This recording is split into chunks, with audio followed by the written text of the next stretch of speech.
The Formula One season is only 2 months away. The off-season has run by at a rate of knots, and there have been plenty of changes and new faces joining the world of F1. And here at GPFans, we have sat down and assessed where we think every single team is going into this new campaign. I'm Ollie Wilson, this is GPFans, and here is our rundown of what to expect from each team in 2023.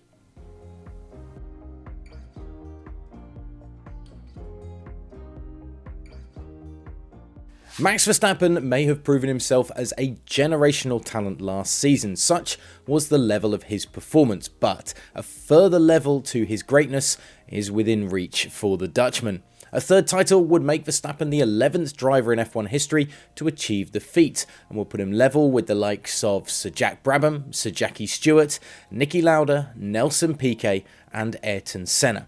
It would be hard to bet against this happening, considering that both Ferrari and Mercedes were unable to compete with the Red Bull of the Dutchman for the majority of last year.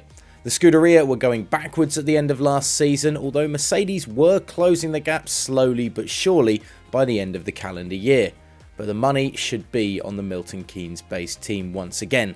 It might be the case that Sergio Perez, his teammate, is the only driver on the grid that can compete with Verstappen, which in itself seems unlikely, even if there is less of a love-in between the pair going into this year. It's the big question for next season. Is a fresh face from outside Ferrari coming into Maranello going to be the fix the Scuderia need? The mad scientist aesthetic and decision making of Mattia Binotto is gone, with the former Alfa Romeo man Vasseur coming in to take his place after guiding Alfa Romeo to a top 6 finish in the Constructors' Championship, although that's hardly the outstanding resume you'd expect at the Scuderia. But the French boss could be the next Jean Todt in waiting. He comes to a team with 2 excellent drivers, perhaps the best combo on the grid, and a car that has so much potential if winter developments can build on the excellent vehicular foundation of last season. There are plenty though that are unsure if he is really the right man for the job. That will be determined as 2023 runs its course. So last season for Mercedes wasn't pretty, at least for the first 3 quarters or so. The W13 was the little engine that could in terms of reliability, but in terms of performance, compared to Ferrari and Red Bull, it was just a little engine. A win in Brazil though for George Russell at the end of the campaign cemented the improvements the team had made on the car over the 8 months or so, and it gives an indication that they know what they need to do to be competitive. The W14 won't have to focus its development on 2023 on removing porpoising, which will give the Silver Arrows more time to work on performance upgrades as the season plays out. And it's not out of the question that the boys from Brackley will have a competitive car from the outset. Will it be enough to compete for a driver or constructors title?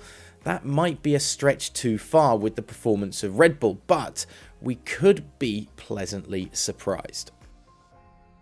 It was reliability rather than pace that hit Alpine's A522 last season. On the right circuit, it was a car that could compete with both Ferrari and Mercedes last season when it came to raw pace. If the woes of last year are eradicated, then the French constructor with the all-French driver combo too of Esteban Ocon and Pierre Gasly could be fighting for regular podiums, with some of the larger constructors up front. The middle ground of being the link between the middle order of the grid and the elites of F1 may give the team a few boring races to deal with if they can't find the pace to challenge at the top, but it will indicate a push towards bigger and better things as they look to establish themselves as one of the big names in the sport. Andreas Seidl is gone, and a team that need an instant bounce back from a sorry state of affairs in 2022 looks more like a team in turmoil this off-season. Lando Norris has shown that he can get the very maximum out of the bag of bones that he had last season, while Oscar Piastri, the debutant, has a weight of expectation to step up to F1's level very quickly after the palaver of him joining the team from Alpine. Off-the-track vital upgrades at the team's hub in Woking are being completed, but the unexpected overhaul at the top tier of the constructor this winter, with Andreas Stella being promoted to the team principal, means a move in the wrong direction could be a costly one to the constructors' long-term future. They will be desperate to keep pace with Alpine in 2023, but with Norris at the wheel, that could still happen. Andreas Seidl is now here at Sauber, who will run for the last time under the Alfa Romeo badge as they prepare to become the Audi Works team in 2026. Valtteri Bottas brought his experience to the team last season, and it paid off with the car being outdriven by the Finn for much of last year. Zhou Guanyu had a very solid rookie campaign behind the wheel too, so the only limit to the team in 2023 is the development of the car that was halted last season.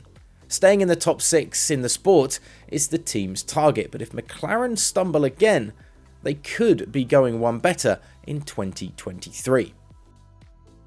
You might want politics to stay out of sport. You might love the social activism that Sebastian Vettel brought to the sport in his final few years in F1.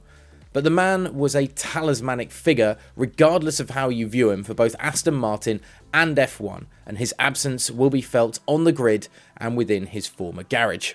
Stepping in to fill his place at Aston Martin is the more fiery Fernando Alonso, a legend and a leader in the sport in his own right, but a man who does it in a slightly different way to the departed German.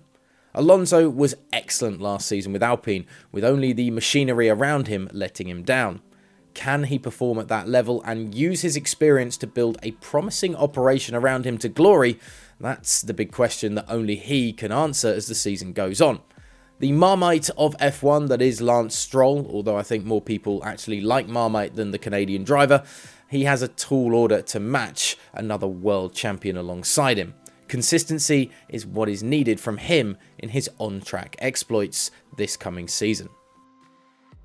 The American outfit have a dependable financial backer in MoneyGram to fund their 2023 campaign, and that is huge for Haas. 2023 will certainly not begin like 2022 did. That is a certainty. And even with the Mazepin mess, the start of last season was actually impressive for the constructor before the funds ran out and stunted development. Two experienced drivers in Nico Hülkenberg, who returns to the sport after his brief hiatus, and Kevin Magnussen are what Gunther Steiner believes will take the team in the right direction. If they can match the competitiveness of 2022's opening few races for a full season, that could well be the case, particularly with a new Ferrari engine that the team boss has already called the bomb. Potentially explosive stuff then at Haas for this year. Stepping into a uncompetitive Williams at the last minute in Monza and finishing in the top 10 in your F1 debut, Dutch driver Nick de Vries's first run out in Formula 1 likely secured his spot on the 2023 grid and was one of the most impressive drives of last season. Finally, the F2 and Formula E star is in the sport and he joins AlphaTauri, a team that were a disaster last year.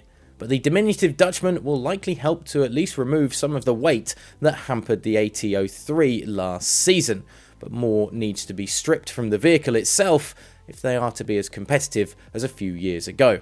This will certainly happen this off-season, and the year can't get as bad as the last, so the only way is up for Yuki Tsunoda and the Dutch debutant. Williams took one step forward and two steps back last year, once more propping up the F1 pile.